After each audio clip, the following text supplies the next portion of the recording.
네, 오늘도 무더운 여름 가운데서 이 자리에 함께 나오시고 그리고 각자 자리에서 예배드리는 모든 분들을 주의 이름으로 환영합니다. 코로나19가 갈수록 심해져 가지고 우리가 모두가 함께 모이지 못하는 것에 대해 참 안타깝기도 하면서 그럼에도 불구하고 아직은 예배할 수 있는 저희가 통로가 있음에 또한 동시에 감사를 드립니다. 세상이 참 많이 변했고 빠르게 변해가고 있습니다. 이 변화되는 세상 속에서 우리가 과연 어떻게 살아갈 수 있을까 하는 것에 대한 고민을 하게 됩니다. 오늘은 특별히 우리가 교회입니다라는 커다란 주제의 마지막 주제인 다시 세워져 가는 교회, 다시 세워가는 교회라는 제목으로 말씀을 나누기를 원하는데요. 다시 세워간다는 것은 지금 코로나19로 변화된 이 세상 속에서 우리가 그러면 교회를 어떻게 다시 세워갈 수 있어야 되는가 하는 고민을 하는 겁니다. 그 고민이 저 한 사람의 고민이 아니라 우리 성도님들과 함께 하는 고민이고 우리가 함께 그 방향성을 만들어가고 찾아갔으면 좋겠습니다. 오늘은 특별히 화면을 보면서 말씀을 함께 나누려고 합니다. 한 10년 전인가요? 2030 대담한 미래라는 제목의 책이 나왔습니다. 우리 화면 같이 넘겨주세요. 네. 대담한 미래라는 책이 나왔는데 이 책에서 미래학자들은 무엇을 이야기하냐면 한국 사회가 인구 감소로 인해서 연금이라든지 이런 어려움이 올 것이다 라는 것을 문제 제기했어요.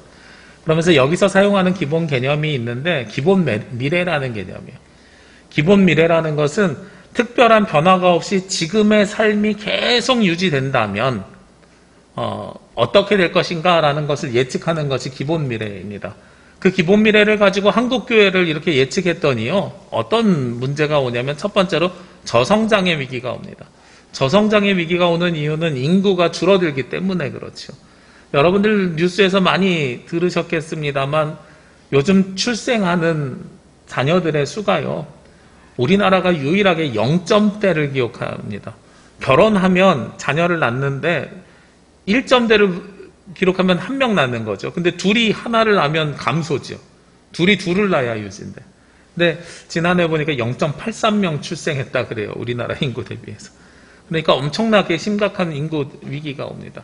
베이비 부머로 대변되는 분들이 한 해에 출생한 분들이 약 100만 명인데 올해는 27만 명 예상한대요. 3분의 1이 안 되고 4분의 1까지도 줄어드는 일이 생기게 되죠. 그리고 인구 감소로 인해서 한국교회도 동시에 저성장의 길에 접어들게 되고요.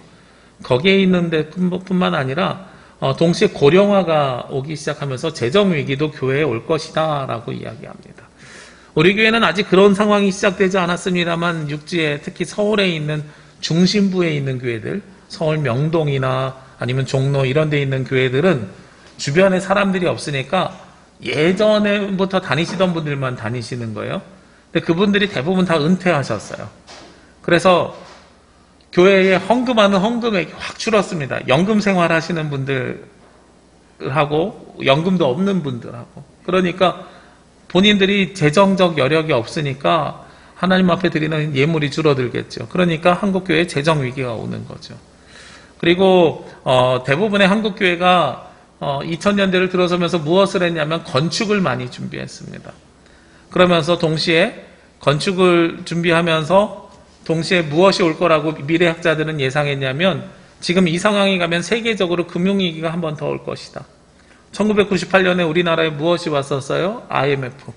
2008년에는 미국에서 시작한 금융위기가 왔는데 꼭 우리나라 문제가 아니더라도 금융위기가 오면 교회 재정적으로 어려워져서 건축한 교회들은 빚을 못 갚아서 파산이 생길 것이다. 이게 기본적인 미래였던 거예요.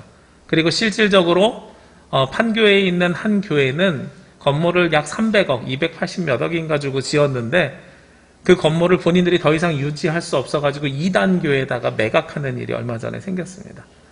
그런 일들이 지금 그대로 인구가 감소하고 재정적인 위기가 오고 한국교회가 고령화되면 생길 위기다. 우리 교회도 아마도요 더 이상 젊은 세대가 들어오지 않으면 교회가 조만간 파산할 수도 있다. 그 파산하는 것이 10년 뒤가 될지 20년 뒤가 될지 그럴 수 있다라는 위기에 우리가 봉착하게 되는 거죠. 이게 기본 미래인데 문제가 하나 생겼어요. 바로 코로나19가 딱 오면서 변수가 생긴 거죠. 아까 말씀드렸죠. 상황이 변하지 않는다면 이런 위기가 오는데 코로나19가 생기니까 이런 위기가 안 와야 되는데 문제는 더 빨리 오게 생긴 거예요. 그래서 이 인구 감소하고 그다음에 고령화에 덧붙여가지고 우리가 이 위기를 더욱더 가속화시키는 것이 코로나19 상황이다라는 겁니다. 그래서 이 코로나19 상황을 바라보는 관점이 필요한데 코로나19가 끝나면 그리고 코로나19 상황 속에서 우리는 무엇을 꿈꾸냐면 리턴, 되돌아갈 것을 꿈꿉니다. 할머니하고 손주가 영상으로 통화하지만 결국은 만날 것을 꿈꾸는 것처럼 지금은 우리가 비대면 예배를 드리는 분들도 많고 특히 3단계 되면서 우리 예배당 안에 20%를 지켜주기 위해서 상대적으로 좀 연배가 젊으신 분들이 지금 온라인으로 예배를 드려주고 계시는데 그런데 문제는 이렇게 하다가 온라인 예배를 드리지만 사실은 사람들이 무엇을 더 좋아해요? 만나는 걸 더 좋아하잖아요. 영상통화보다 만나는 걸 더 좋아하는 것처럼 우리가 리턴을 꿈꾼다는 거예요. 실제로 조사를 해봤더니 성인의 약 77%, 청소년들의 68%가 예배가 코로나19가 끝나면 본당으로 와서 우리 모이는 예배를 드리고 싶습니다라는 거예요. 근데 이 사항은 사실은 교회만 적용되는 것이 아니라 제가 생각할 때는 일반 기업이나 사회, 사업장에도 모두 적용된다고 생각을 합니다. 코로나19가 끝나면 이전으로 돌아가는 비율이 얼마나 되느냐? 100% 예전처럼 저는 살 수 없을 거라고 생각해요. 그러면 어느 정도예요? 약 70% 정도는 예전으로 돌아가고 싶어하는 사람들의 마음으로 예전처럼 돌아갈 것이다. 그러나 약 30%는 어떻게 돼요? 새로운 변화된 요소들이 우리 가운데 생겨나게 될 것이다 라는 거예요. 그래서 이 리턴에 대한 준비를 우리는 사실은 해야 됩니다. 이 리턴에 대한 준비를 하면서 동시에 무엇을 고민해야 되냐면 예전으로 돌아갈 것만 고민하는 것이 아니라 이 코로나가 다시 이렇게 튀어오르는 것을 예측해야 됩니다. 실제로 지금 7월 달을 들어서면서 4차 대유행이 생기기 시작했잖아요.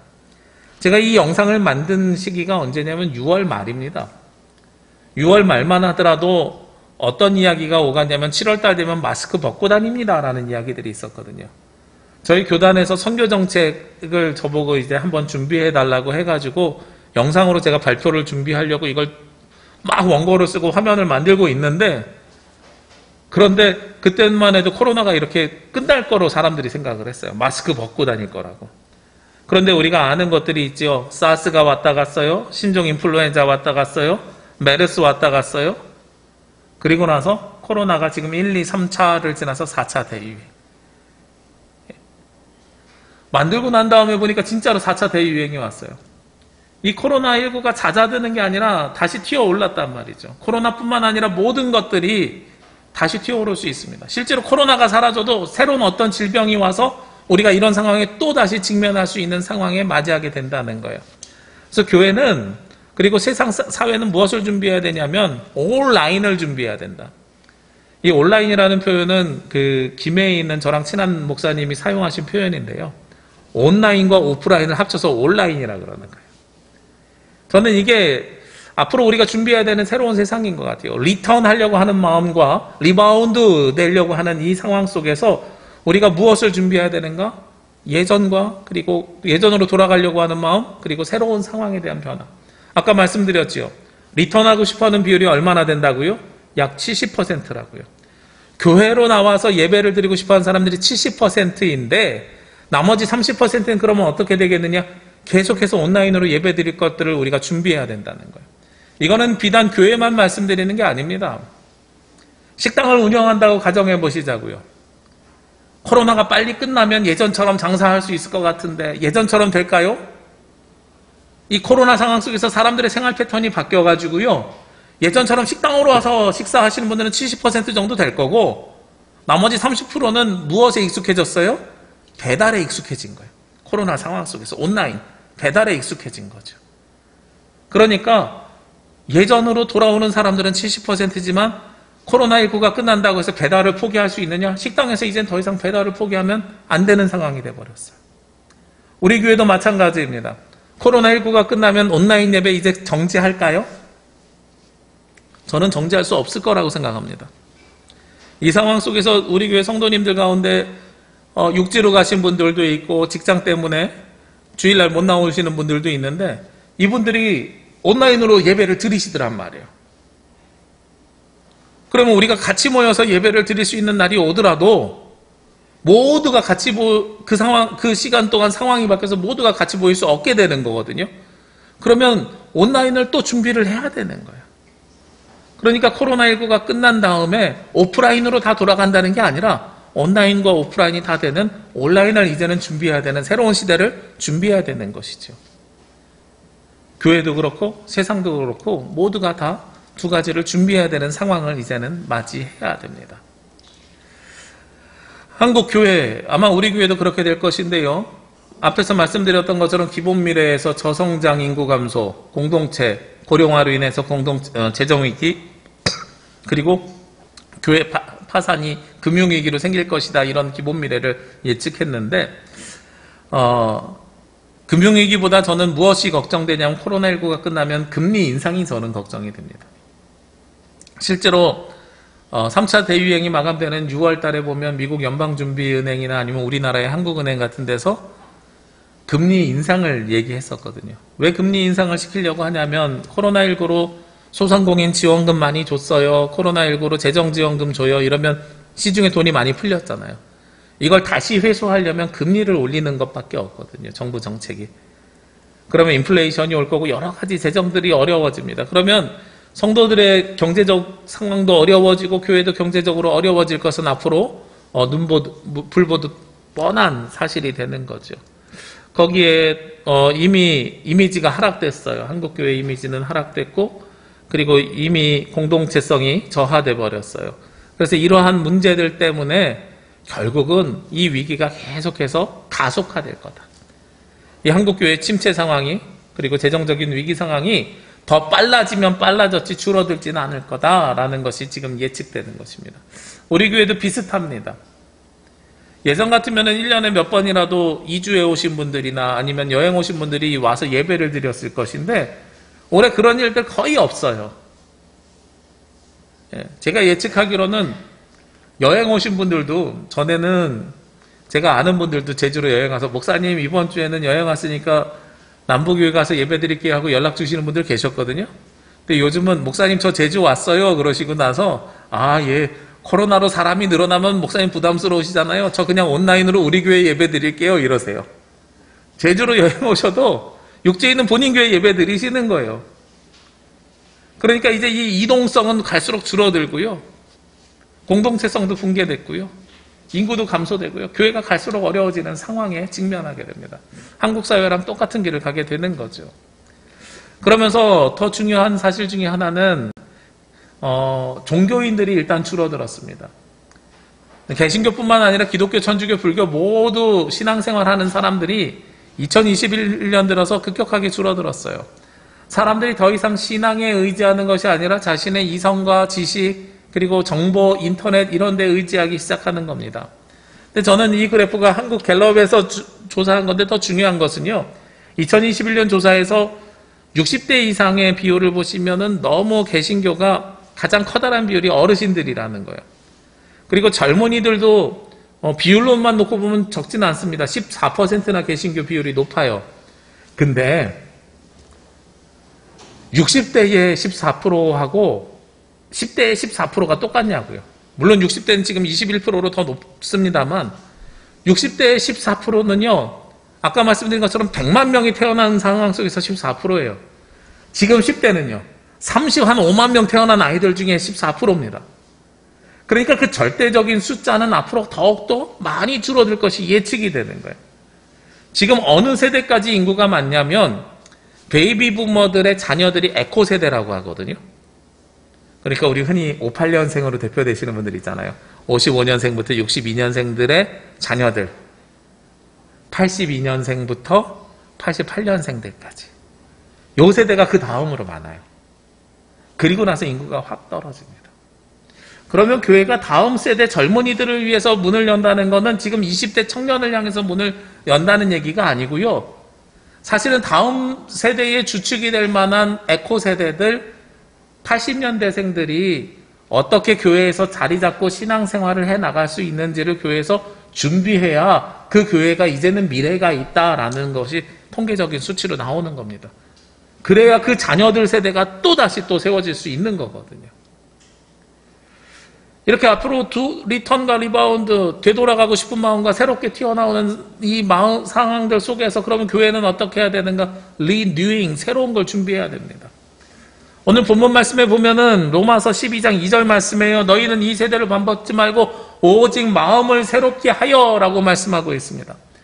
우리가 마음을 새롭게 하여야 되는데 여기서 새로워진다는 것이 어떤 것이냐면 영어로 리뉴잉이라고 쓰여져 있어요. 자, 우리 컵을 새 걸로 바꿨습니다 라고 이야기하면 이 컵을 버리고 새 컵을 사오는 거죠. 컵 자체를 바꾸는 겁니다. 그런데요, 사람은 새 사람이 되었다 그러면 사람이 버리고 새로운 사람을 데리고 올 수 있어요? 없지요. 사람은 컵이랑 달라서요, 이 형체는 그대로 가지고 있으면서 마음이, 내용이 새로워지는 것을 새로워진다고 합니다. 그래서 new라고 사용하는 것이 아니라 renewing이라고 사용하는 거예요. 다시 새로워지는 거예요. 우리의 마음이 다시 새로워져야 됩니다. 우리 교회가 다시 세워져 가야 되려면 renewing, 교회 자체는 그대로 있고 신앙의 본질은 그대로 있고 그 상황 속에서 우리가 무엇을 다시 세워져 가야 될지를 고민하고 그리고 기도하고 간구하면서 준비해야 된다는 거예요. 그러면 이런 상황 속에서 우리 교회는 무엇을 다시 세워갈 수 있겠습니까? 저는 새로운 가치와 의미를 이제는 부여해야 되는 시대라고 생각합니다. 요즘 젊은이들은요, 싼 것을 찾는 게 아니라 가치 있는 걸 찾더라고요. 제가 우리 교회에서 그 일회용품 많이 없앴잖아요. 컵도 없애고 뭐도 없애고 많이 없앴습니다. 그러면서 한쪽으로 짐으로 가지고 있었던 게 있어요. 저희 집에서 사용하는 일회용 물티슈였습니다. 걸레를 사용하거나 행주를 사용할 때도 있지만 일회용 물티슈를 사용해야 될 때가 있어서 그걸 가지고 있는데 이게 사실은 플라스틱이거든요. 그 천이 물에 녹지 않고 찢어지지 않습니다. 안 찢어지게 만들려고 얘네들이 플라스틱 천으로 만든 거예요. 그러니까 썩지 않는 거죠. 한라산에는 그래도 덜합니다만 육지에 있는 교회들은요, 산에 한번 갔다 오면서 일회용 티슈 줍기만 한대요. 물티슈 줍기만. 왜 그러냐 그랬더니 산에 갔다가 내려올 때 보니까 눈이 녹은 다음에 하얗게 나무 곳곳에 일회용 물티슈들이 걸려 있는 거예요. 썩지 않고. 근데 요즘 한 회사에서 어떤 게 나왔냐면 썩는 일회용 물티슈가 나왔어요. 종이로 만든 거. 그게 더 비싸요. 근데 사람들이 같이 소비를 해요. 거기에서 물건을 이제 그걸로 바꿔서 구매를 해요. 안 쓸 수는 없는데 쓰려니까 무엇을 사요? 썩는 걸 사기 시작하는 거예요. 더 잘 찢어진대요. 잘 찢어지니까 불편해요. 불편하고 비싼데 같이 소비를 해요. 우리가 주님 앞에 나와서 예배 드리는 것도 이제는 가치와 의미가 부여돼야 돼요.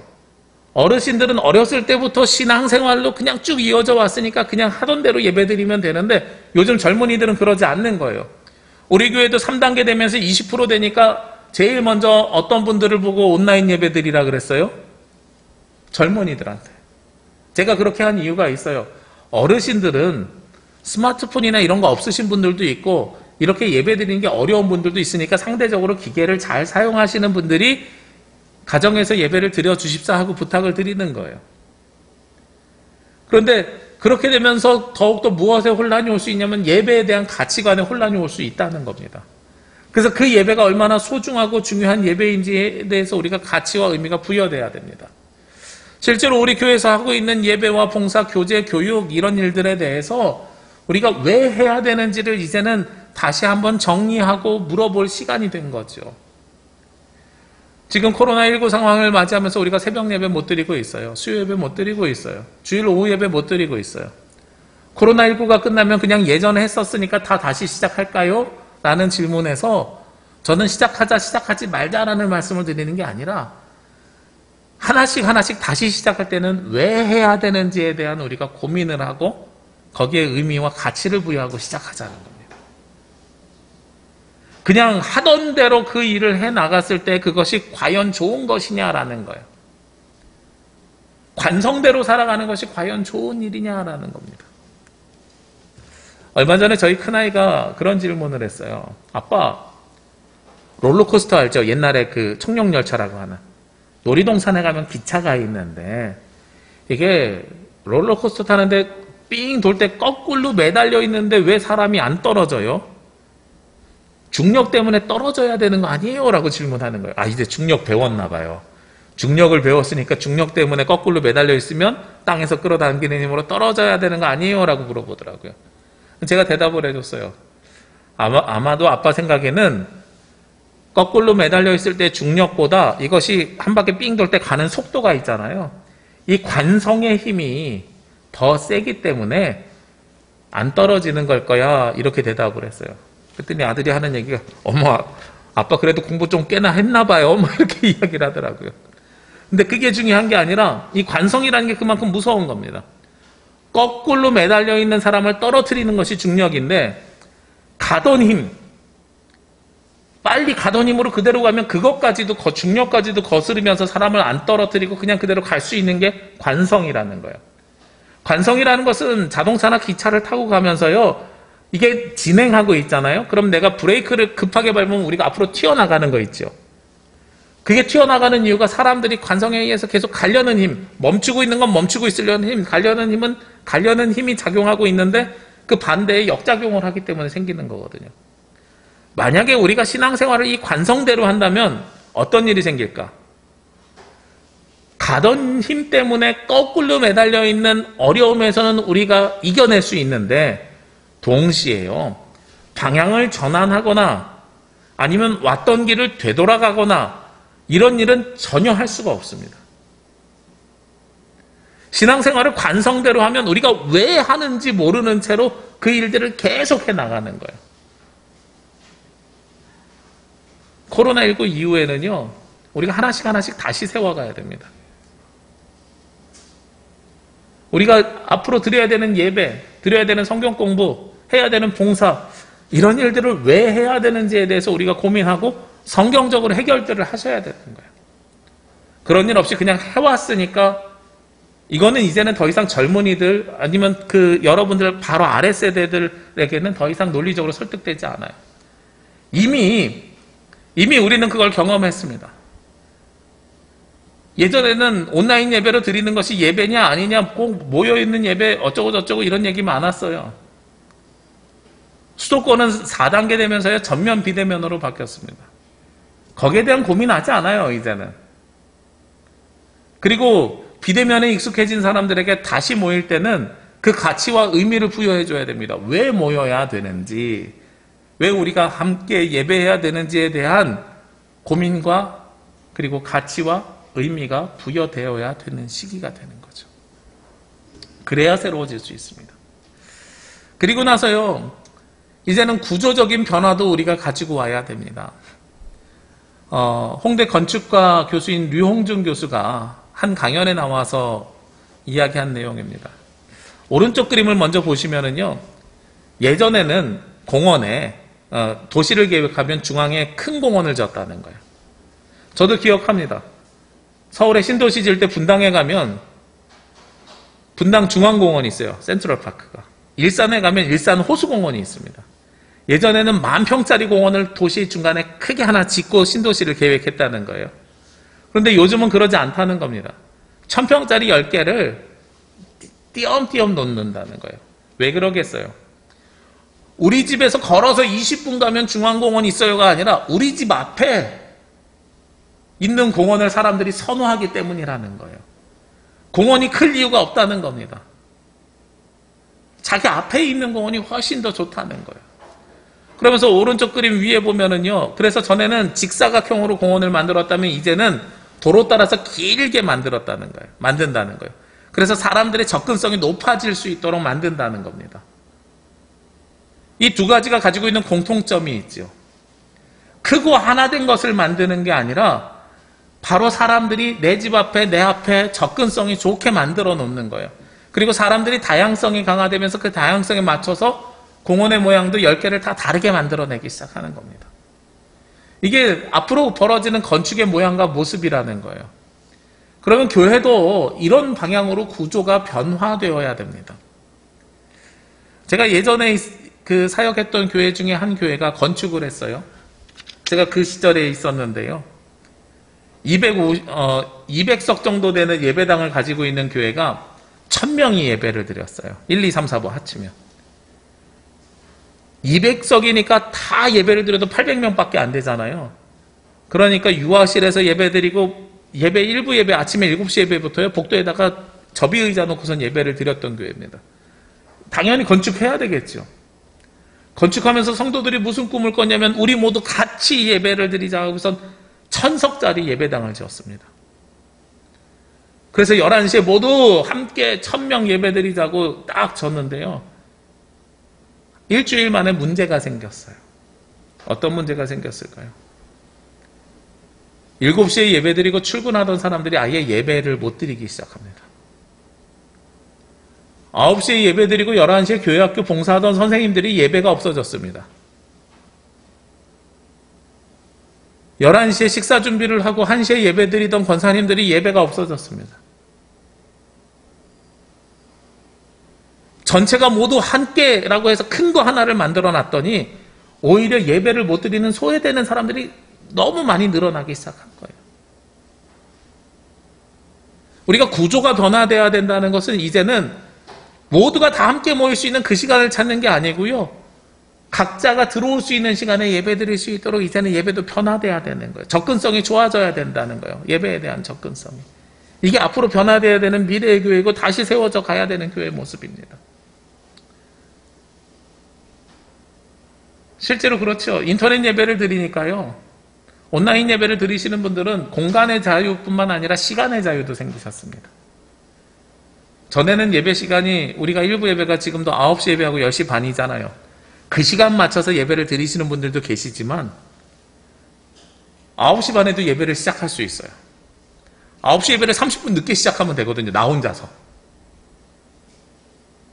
그 시간에 실시간으로 들어오지 않고 그 시간에 그냥 예배 시작 시점으로 가면 계속 늦게 나는 예배 드려요. 15분씩. 이게 가능해진 시대예요. 아마도 지금도 온라인으로 예배 드리신 분들이 있는데 늦게 들어오신 분 있잖아요. 지금 딱 들어와서 설교부터 들으시지 말고 처음부터 다 다시 시작하시라고요. 이게 가능해집니다, 이제는. 이게 앞으로 변화되는 세상의 모습이에요. 우리가 모두가 정해진 시간에 모이는 게 아니라 각자의 필요에 따라서 모여지는 시간으로 바뀌게 되는 거죠.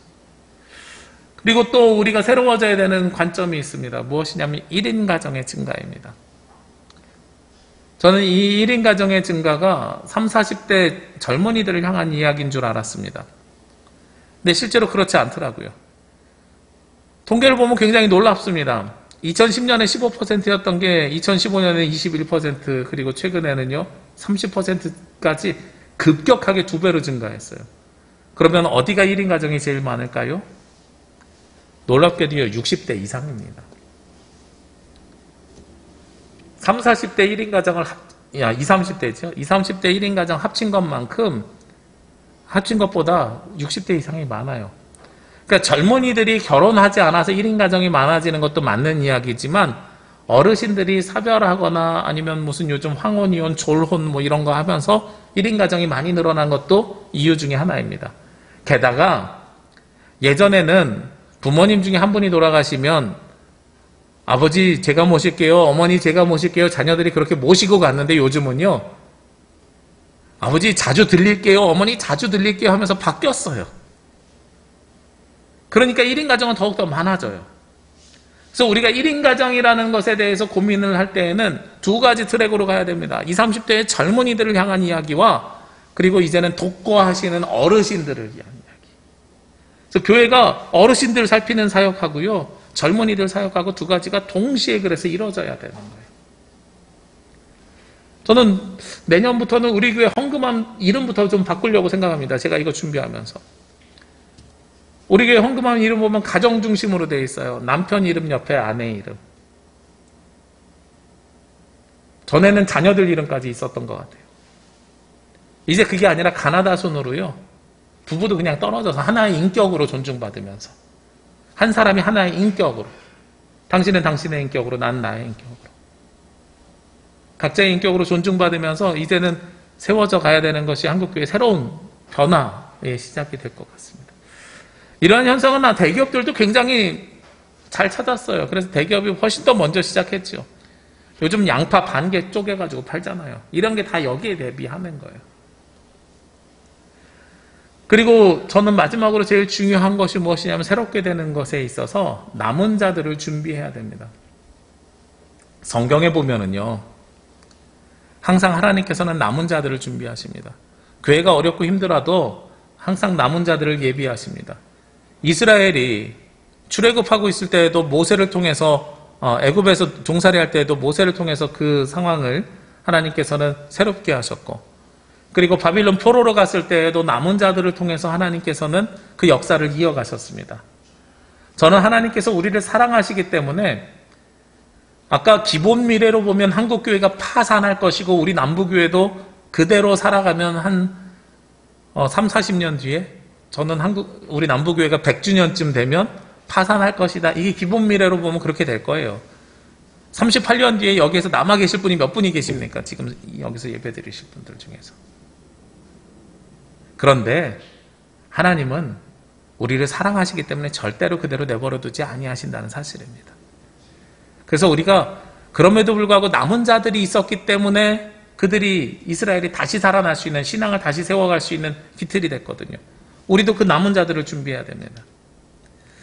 실제로 요즘 사람들을 보면 교회에 어떻게 오는가, 어른이 돼서 전도돼서 온 사람들보다 부모에 의해서 모태신앙이나 유치원 혹은 초등학교 때 부모의 손잡고 온 사람들의 비율이 77% 정도 돼요. 그러니까 이제는 교회에 오는 대부분의 사람들이 누구를 따라서 오는 거예요? 부모님을 따라서 오는 것이다 라고 보는 것이 일반적인 관점입니다. 그래서 이제는 신앙의 주체가 누구로 바뀌어야 되냐면 부모님으로 변화되어야 됩니다. 전에는 목회자가 이렇게 신앙 교육을 하는 걸로 봤어요. 특히 부교육자들이. 제가 부목사 때요, 목사님 우리 아이 좀 잘 부탁합니다.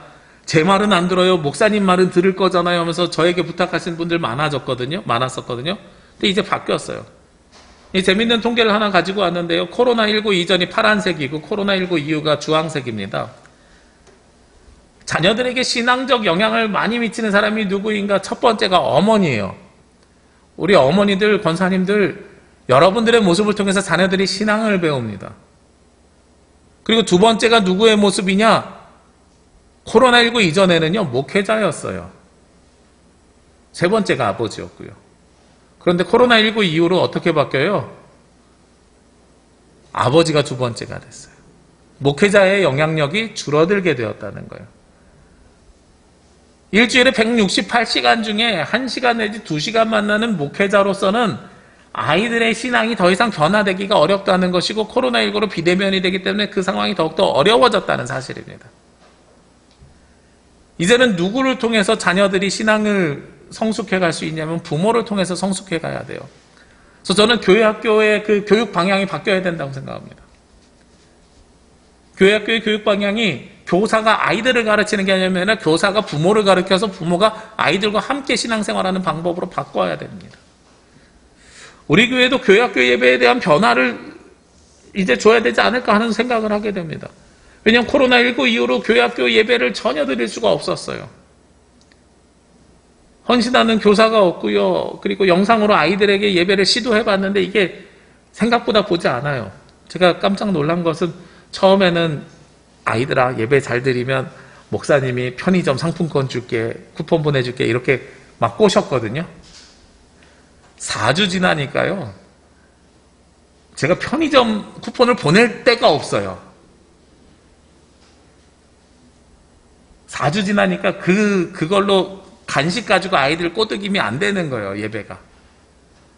그러면 예배를 재밌게 만들어야 되는데 제가 아무리 재밌게 만들어도 무슨 유튜브에 나오는 아이들이 보는 이 만화 영화만큼 재밌게 제가 못 만들겠더라고요. 이제 신앙의 주체는 부모로 변해야 됩니다. 목회자가 가능한 일이 아니에요. 그리고 우리 예배도 좀 변해야 돼요. 그래서 가능하면 일부 예배를 가족이 같이 와서 아이들 데리고 오는 예배로 만들어야 되나 이런 고민도 사실은 좀 하고 있습니다. 그리고 젊은이들이요.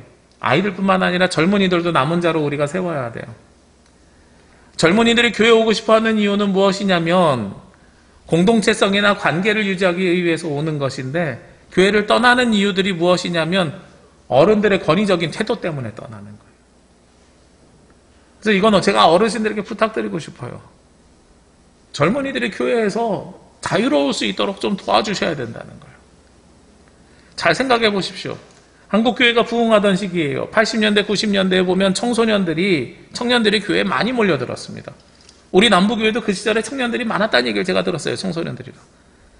왜 그 시절에 청소년들과 청년들이 교회로 많이 몰려들었을까요?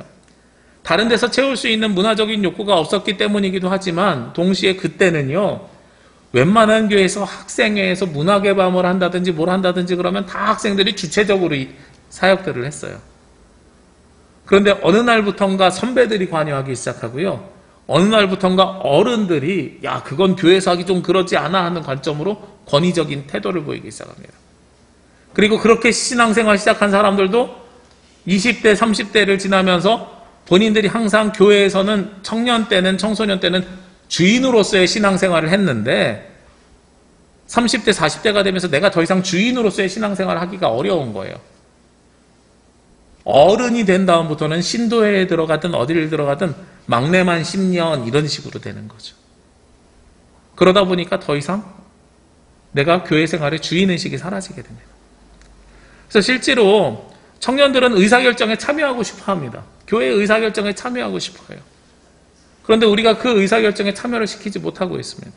여기서 청년은 그냥 결혼 안 한 젊은이가 아니라요. 30대, 40대를 말씀드리는 거예요. 제가 깜짝 놀란 것은요. 작년에 제가 군산에 있는 교회를 방문을 했는데 시내에서 똑같이 20분 떨어져 있는 교회입니다. 마을 규모도 비슷합니다. 예전엔 둘 다 150명 정도 모였대요. 요즘 한쪽 교회는요. 어르신들만 30명 나옵니다. 요즘 한쪽 교회는요. 계속 150명이 모여 있습니다. 이 두 교회가 어떻게 차이가 날까요? 교회 입구부터 달라요. 교회 입구에요. 축구장이 있어요. 제가 목사님한테 여쭤봤어요. 목사님, 이 동네에 이 축구장을 이용할 애들이 있습니까? 없지요. 근데 축구장이 왜 있습니까? 아, 시내에 있는 자녀들이 매주 주말마다 와서 예배 드릴 때 그 손주들 공차라고 교회에서 만드는 거예요. 교회 앞에 밭 안 쓰는 거 이제 농사 다 못 져가지고 사람들이 줄어서 그거 그냥 축구장으로 만들었어요. 봤더니 그 교회는 젊은 사람들이 리더십으로 세워져 있어요. 40대 분들이. 그래서 축구장만 만들었느냐? 그러지 않더라고요. 그 축구장 앞에 있는 건물에 들어가니까 교육관이라고 있는데 거기에 어르신들을 위해서 안마의자 15개가 쫙 놓여져 있어요. 그래서 어르신들이 주일날 예배 끝나고 식사하시고 안마의자 앉아서 손주들이 공 차는 거 보신다는 거예요. 그리고 또 뭐 하고 있냐고 봤더니 그 뒤에 황토방 만들고 있어요. 결정권이 젊은이들에게 넘어가니까요. 젊은이들이 자녀들을 위한 다음 세대를 위한 준비하고 어르신들을 섬기는 일하고 두 가지가 같이 들어가더라고요. 그런데 한쪽 교회는 왜 그냥 그대로 있느냐? 땅이 없는 거 아니에요. 똑같아요. 거기도 땅도 있고 준비되어 있는 거 다 있어요. 아, 우리가 이 나이에 무슨 일을 벌려요. 그냥 이대로 하다가 하나님 부르시면 가지요. 의식의 차이고 생각의 차이입니다. 이게 우리가 새로워져야 되는 4가지 요소 중에 하나입니다. 그리고 중요하게 저는 한 가지를 더 우리가 가치로 삼아야 되는데 리스펙입니다. 교회가 세상으로부터 존경을 받아야 돼요. 그런데 너무 놀랍게도요. 비개신교인, 여기서 주황색은 목사님들입니다. 파란색은 기독교인들입니다. 회색은 비개신교인들입니다. 비개신교인들이 한국 교회나 교인들을 바라볼 때 어떻게 본다고요? 무려 78%가 이기적으로 보인다라고 보고 있어요. 우리는 이기적인 사람들입니다 라는 게 세상 사람들이 우리를 보는 관점이에요. 얼마나 안타깝습니까? 교회가 세상에 사랑을 나눠야 되고 그리스도의 사랑을 전해야 되는데 교회를 보면서 사람들이 이기적이라고 느끼는 거예요. 그리고 교회 바라는 것들을 이야기하니까 제일 먼저 첫 번째가 윤리적이어야 되고 두 번째가 투명했으면 좋겠대요. 아마 재정적인 부분으로 세상에 떠들썩하고 문제가 자꾸 되니까 그런 것 같아요. 그러면 교회가 어떻게 해야 존경을 받을 수 있을까요? 저는 생명 살림과 세상의 평화를 만들어가는 것, 그리고 하나님의 정의를 이 땅에 실현하는 것, 여기에 그 가치를 부여해야 된다고 생각을 합니다. 더 이상 우리가 교회를 위한 교회를 만들어가는 것이 아니라 세상의 생명을 살리기 위한 교회로 만들어가야 되고요. 그리고 이 땅에 분쟁이 있는 곳에 교회가 중재자 역할을 감당해야 됩니다. 그리고 하나님의 정의가 이 땅에 교회를 통해서 이루어질 수 있도록 우리가 끊임없이 수고하고 노력해야 됩니다. 그러기 위해서 세상 사람들은 교회에다가 뭘 이야기하냐면 갈등 해결자와 중재자의 역할을 요청하거든요, 실제로. 이건 조사에서도 나타나고 있어요. 교회가 신앙생활을 하면서 나의 신앙을 키우고 내가 하나님 나라 가는데 목적이 있지만 거기에 더해서 어떻게 가야 되냐면 세상 사람들에게도 우리가 평화를 이루어가면서 함께 가는 관점을 가져야 된다는 겁니다. 지난 7월 달부터 제주에 있는 스타벅스 4군데에서 일회용품 사용을 안 한다고 광고를 하기 시작했어요. 실제로 요즘 스타벅스 앞에 지나가다 보면 제주에 유난히도 코로나19 이후에 차로 이렇게 줄 서가지고 커피 마시는 사람들 많아져서 그 앞에 차가 굉장히 많아졌거든요. 근데 이제는 차로 테이크아웃 하는 사람들도 씻어가지고 나중에 매장에 갖다 줘야 된다는 거예요. 이 사람들이 매출을 감수하면서 왜 이런 일들을 하겠어요? 사람들이 가치 소비를 하기 시작하거든요. 우리 회사 좋은 회사야. 우리 회사 신경 써. 이거 한 다음에 사람들이 안 갈까요? 불편한데 더 가요. 아, 나 이제 세상을 위해서 좋은 일 나도 이렇게라도 할 수 있어. 저는 교회가 환경단체가 되자는 이야기를 하는 게 아닙니다. 교회가 이렇게 세상 사람들로부터 아, 나도 저 교회를 따라하고 싶어. 저게 힘든 일이고 불편한 일이지만 저 일을 난 굳이 감당하고 싶어. 라는 생각이 들 만큼 존경받아야 된다는 거예요. 앞으로는 우리가 선교 전략이라는 것이 나가서 전도지 돌리고 뭐하고 이런 게 아니라 세상으로부터 존경받을 수 있는 삶을 우리가 살아내야 되는 것이 선교 전략이라는 겁니다. 우리가 선교정책협의회에서 한 선교신학자분이 그런 말씀하셨습니다. 이제 선교는 교회에서 예배드림으로 시작되는 것이다. 우리가 외국에 나가서 선교지에서 어려운 사람 돕는 데서 선교가 시작되는 게 아니고요. 우리 교회에서 예배를 잘 드림을 통해서 선교가 시작되는 거래요. 오늘 본문 말씀 1절에요. 그러므로 형제들아 내가 하나님의 모든 자비하심으로 너희를 권하노니 너희 몸을 하나님이 기뻐하시는 거룩한 산 제물로 드리라 그랬어요. 우리 몸을 거룩한 산 제물로 드리라고 말씀하고 계십니다. 우리가 이 삶을 살아내지 못하면 결국은 우리는 그리스도인으로서의 삶을 저버리는 것이고 새로운 시대에 새로운 그리스도인, 새로운 교회를 세워나가지 못하게 된다는 겁니다. 우리 교회는 다시 세워져야 됩니다. 우리 교회뿐만 아니라 이 나라에 있는 교회들이 다시 세워져야 됩니다. 더 이상 이기적이고 배타적인 교회가 아니라 세상으로부터 존경받는 교회로 다시 세워져야 됩니다. 교회가 무슨 기본 미래에 따라서 파산하고 이런 것들 걱정 때문에 하는 것이 아니고요. 신앙의 유산이 물려지는 남은 자들이 되기 위해서 그리고 어려운 때에 하나님께서 우리를 통해서 역사하시기를 기대하고 기도하는 마음으로 우리가 준비해야 되는 거예요. 여러 군데에서 신앙생활이 끝나는 것이 아니라 이 땅에 그리스도를 믿는 사람들이 갈수록 늘어나기를 기대하는 마음으로 우리부터 변화되어야 됩니다. 마지막으로 드리는 말씀입니다. 기영도 시인의 우리 동네 목사님이라는 시에 보면 이런 시기가 있습니다. 성경이 아니라 생활에 밑줄을 그어야 한다.